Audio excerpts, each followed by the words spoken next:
Hi, this is Robert Clickybeard and David Anderson with the Commercial Landscaper podcast. We're going to take 20 minutes of your life to deliver some amazing business content from accomplished leaders to bring you value, to scale your business, and to better yourself personally. And really, hopefully, you enjoyed. Cheers, everyone. Hi, this is Robert Clickybeard with the Commercial Landscaper podcast. I'm really excited to be joined by David Krysh. David is not only part of the Bruce Wilson and Company, but he also has his own company called the Growth Factor. So, David, thank you for joining me today. Yeah, absolutely, Robert. Pleasure. So, David, tell me a little bit about you, your background, and why you're one of the leading green industry consultants these days. Yeah, sure. So, really, my background has been really kind of strictly after 40 some odd years of being in career. I kind of got that gray hair. At least I've got hair, Robert. So I've been, from starting in a family-owned business, my father's, but then going to school and working in industry in actually probably 4 different industries through my career. The common thread was that I worked for or owned privately held businesses kind of throughout that period, or worked for investors of businesses that were kind of small, growing, fast growing, privately held. Then when I kind of exited the business world and moved into a coaching organization, the Alternative Board is what it's called, TAB. I began coaching privately held businesses for the last 10 years. I've been blessed to have worked with about 50 business owners in a very detailed, in-depth way in the growth and scaling of their businesses. And of course, my business, Growth Factor Group, and actually my career has really been all around helping businesses grow. I call it exponential level. I mean, take a $8 million business and grow it to 40 million in about 4 years. That's, pretty good growth. And so that's the type of thing that I've been involved in through my career. And you can't grow a business without needing to find key managers to help that business growth. And I had the experience throughout my career through various businesses and industries, the pain of finding great people that would stick, working with recruiters, which was always kind of an angst in an expense in doing so. And then as a coach and advisor to businesses, I thought, hey, I know about your business. I know about your culture. I know about the industry you work in. Let me take that off of your plate, put it on mine, because I've done a lot of hiring. I've made a lot of mistakes. I've made a few successes, and do that front end recruiting portion myself. And so that's where I kind of started that recruiting. So I've been doing it now, about 10 years. I've been doing recruiting, but doing it from an operational management perspective, not from kind of an HR perspective or a recruiter just trying to put a butt in a chair or feet on the street and collect a check and move on to the next client.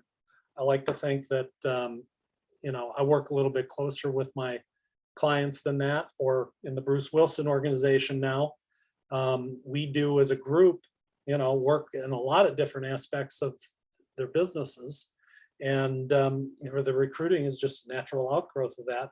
And we want to do it in a way that is a positive for the business. So there you go. That's great. That's awesome. I know, upfront, everybody knows that the recruitment of people has been a pretty brutal situation for the last 2 years, 2.5 years, and everything that related to that. How has that, I suppose, changed your approach in, trying to find good candidates for people in terms of either out of the box type thinking or really just doing things a little bit differently than the way they've been done in the past? Yeah, so I would say probably the one big thing is use of technology is really, been something that I've been a big proponent of in growing my recruiting business. I don't rely on a lot of phone calls. Cold calling candidates just doesn't work these days. Everybody's going to look at their phone before they pick up and hit the talk button. So how do you connect? Text, social media, in LinkedIn, in mails, and email, campaigns to find candidates, using the internet to, find people to meet specific criteria, and then just being really patient, because your communication, people aren't ready for that message of changing a job until they're ready for that message to change a job. And, sometimes it's having a conversation with a manager that doesn't go right, or not getting the raise that they were expecting, or maybe they're just having they're working in a great place and they really enjoy it. You just got to hit them with the right message at the right time. It's marketing. And so patience, and also counseling my clients, the owners, that recruiting candidates in this market is going to take time. It's just to find the right people. I mean, you can find any people, you'll be able to find somebody that can take your job, but are they going to really be the right fit for you, your culture, and the tasks that you want them to get done? Yeah. It was actually interesting. I've had quite a few conversations recently over the last 3-6 months that, when you look at, whether it be landscape companies and a lot of other service type companies, 50-60% of our costs are related to labor or staffing, but there's not the same strategy or emphasis placed on the recruitment piece and just taking care of people. Immediately people think about, oh, I need to hire an HR manager, but it's totally different from a whole recruitment strategy. So it's just something I've really been pushing people to start thinking, well, really put the resources to make sure you're bringing in the right candidates and treating them well, trying to retain your existing employees as well. But one of the conversations that you and I had offline was, yeah, we could easily think outside the box and different new techniques about bringing people into the pipeline to join the comfort levels. But again, if you don't have somebody who owns that or treats it with the urgency needed, you quickly lose candidates. What are some of the things you're seeing in terms of some of the slippages when companies try and recruit people? Yeah, absolutely. So that's, it's the responsiveness that's needed. Candidates, especially the candidates that we're recruiting, many of them, most of them, I would say, already have an opportunity, already have a job they're working at. And they're thinking, yeah, maybe the grass might be greener over here. But the other thing to think about, particularly in the green industry right now, in the landscape industry, right? We're in season. In some areas of the country, it's the beginning of the season. Things are really busy. In some of the construction areas, especially residential construction, is like these people are really not only are they good. If they're good, they're running something. They're running projects, and they're busy doing that. And they've got a recruiter that's got their ear, that they've kind of hey, there's this guy over here and he's got a culture that you really need to take a look at. Or maybe they kind of hear about it and go, yeah, actually this company I'd like to, listen to and hear what they have to say. But if it takes that hiring manager 2 weeks to have that first meeting with that candidate, that project that they're working on, could be getting really involved and they can't take the time away to do it, or they're getting a phone call from another recruiter, who's telling them to go to another company, right? I mean, you don't know what's going on, and if you can't be reactive in your schedule, one of the things I counsel my client owners and hiring managers is schedule some time, as we get closer to that interview process period of a candidate search.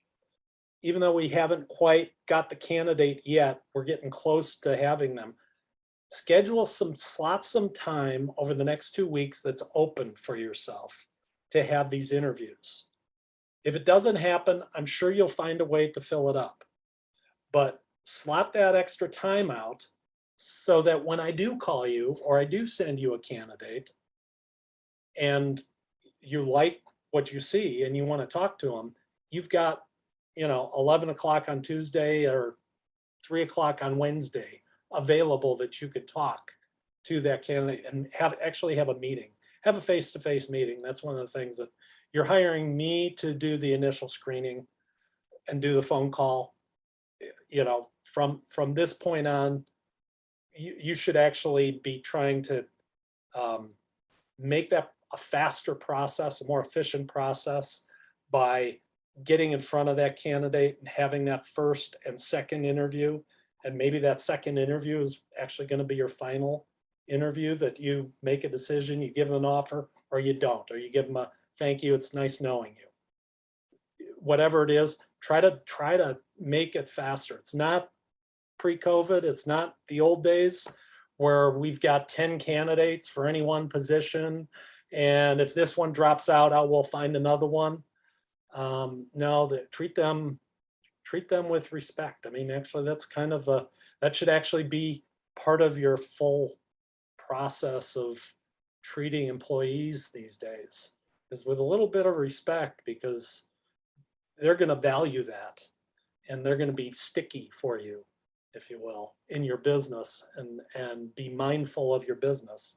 If you show them that respect from the very first contact, is, wow, this guy got right back to me to set up an appointment. He must be interested in me.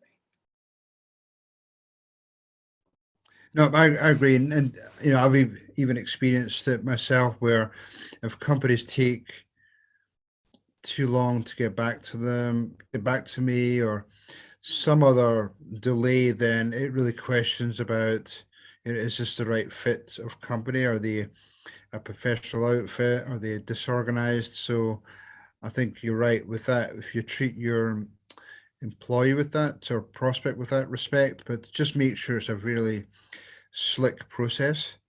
Yep. And if you are in a growth mode and you're looking for a lot of candidates, then it's, remember, back to my point I made a minute ago, if you're making that investment in creating a process, you're putting the resources in needed to bring in your candidates, then more likely it's going to pay off by you being able to bring the candidates you need to execute on all the work, the revenue that you're trying to generate.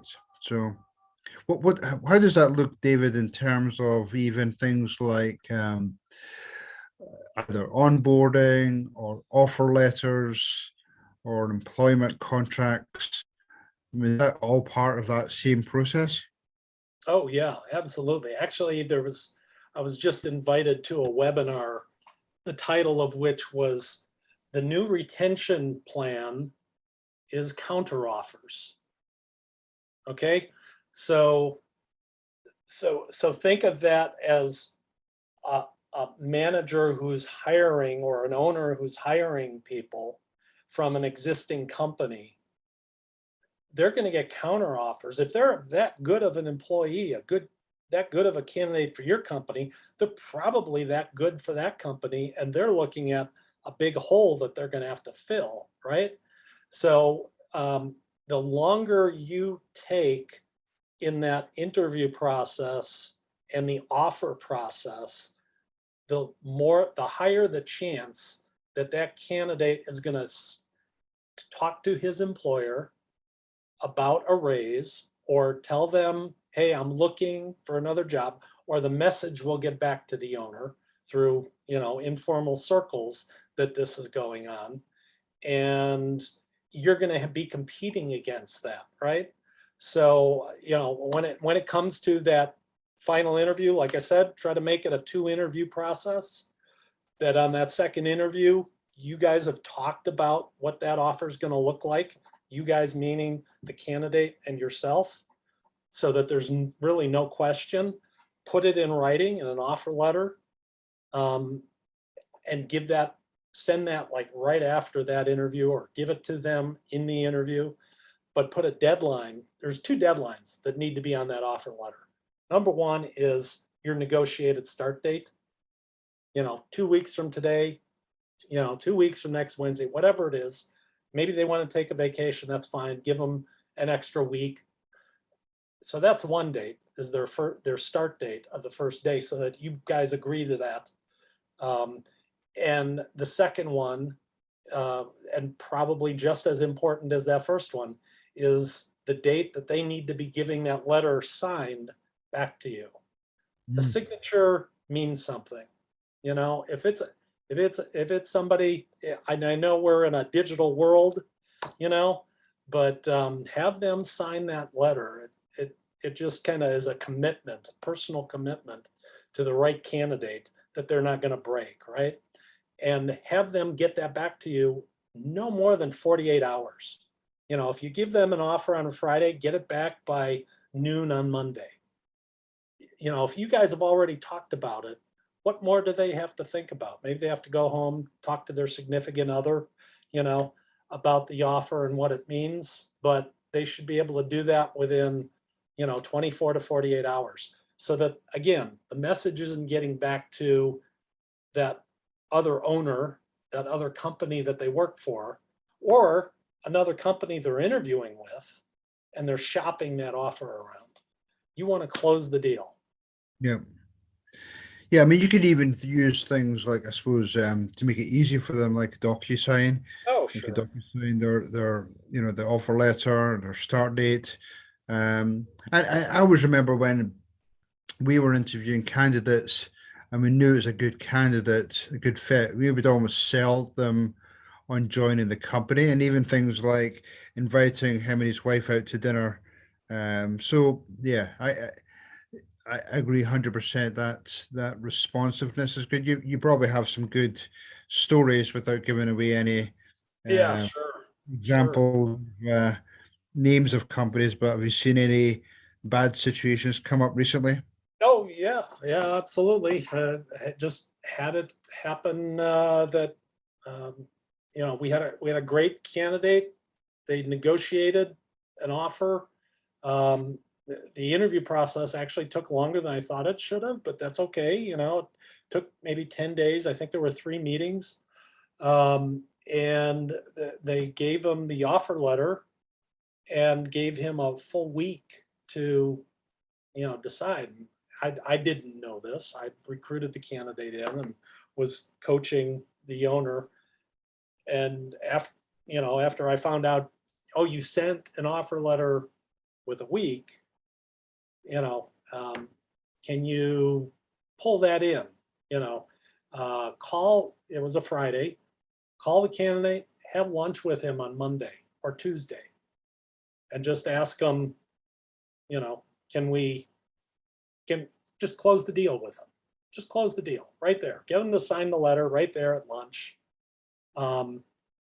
They didn't. The candidate actually came back with some questions. They questions and negotiated. They negotiated, some things about, I can't remember if it was salary or vehicle use or something like that, I think is what it was. And and then after agreeing to those things, they still didn't hear back from the candidate until I think it was Thursday or Friday. And I said, so have you heard back from John? And he said, well, I haven't heard anything back. And I said, get on the phone and find out why. He got on the phone, and John respectfully declined because he got an offer and decided to stay at his current company. So that period of time was going on, and he was apparently probably talking back to his owner of his current company. And, they could see that there would be a hole that they'd have to fill that they didn't want to. You can say what you want about, well, I wouldn't have wanted that candidate anyway, because look at what he did. He dragged out the process. Or looking at from the owner perspective on the other side, do you really want to place a counteroffer with a candidate who's being quote unquote unfaithful to you? It's a different world out there today. And a lot of things are acceptable that weren't acceptable maybe 3 or 4 years ago. But yeah, so we're back on the market again, looking for another great candidate for this client, and we'll get it filled. It's just, you got to learn those lessons. For sure. Now, David, just to wrap things up here, how do people get in contact with you to, discuss the process, or maybe even look at bringing you on and using your services? But what's the best way for them to reach out to you and just have that initial discussion? Yeah, absolutely. Of course, David Krysh. By the way, the name is spelled Krysh. There aren't too many of me in the United States here. But if you look it up on Google or LinkedIn, you'll find me. But of course, david.krysh@brucewilson.com. Actually, it's brucewilsoncompany.com. So it's kind of a long email address. That's why I said, look me up on LinkedIn and send me an email. I'll get right back to you. Cool. David, thank you for your time today. Thanks for sharing your insights of what's going on in the recruitment industry. Hopefully, the listeners get a little bit, some few ideas on how to maybe respond a little bit quicker and how to do things a little bit slicker. So, thank you again for your time today. Yeah, absolutely. Thank you, Robert. Great show. Okay, take care. Thank you. Bye-bye. Bye. Hopefully that was pure dead brilliant for you today, and you got some great takeaways for your business or for your personal life. This is Robert Clinkenbeard along with David Edmondson. I would love to get you and your friends to join us on your journey. If you have any ideas for future speakers, or if you just want to pass this on to friends, family, other business colleagues to sign up and subscribe, that would be awesome. Anyway, thanks everyone, and have a great 2022. Cheers.